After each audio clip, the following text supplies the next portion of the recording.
I've often noted in explaining Jews to non-Jews that Jews underwent, even if they lost no family member or anyone they knew in the Holocaust was a trauma. Basically, Jews have PTSD.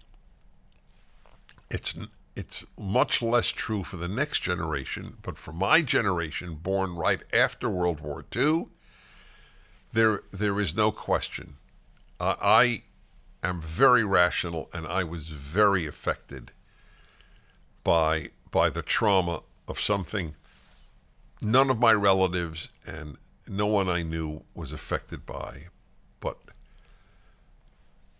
it's very difficult to be aware of what the Jews of Europe underwent, the horrors, the unspeakable horrors, and to think that it was brought upon every single Jew, babies and elderly,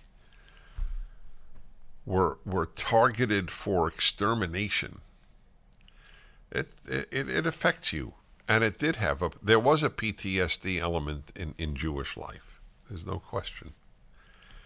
With regard to blacks, I can't comment nearly as knowledgeably, but I don't understand if 150 years later there is still a trauma over slavery, and there might be, but I don't fully understand it, because this next generation, young Jews, I don't think have nearly the trauma of the Holocaust that Jews who lived at the time, like my parents' generation or right after my generation, have.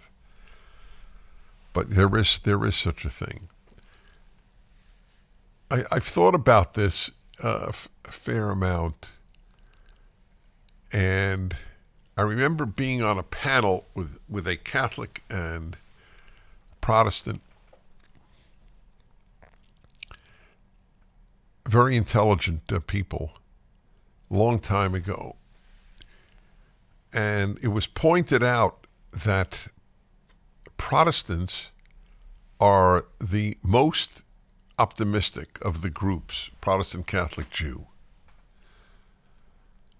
And it's because they didn't undergo trauma.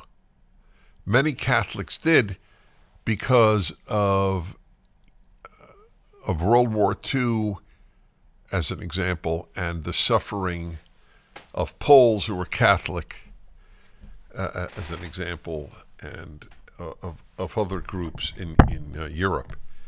Protestants, much less so. Protestants have it the best among Catholics, Jews, and Protestants. So they tend to be the most optimistic. They're the least traumatized.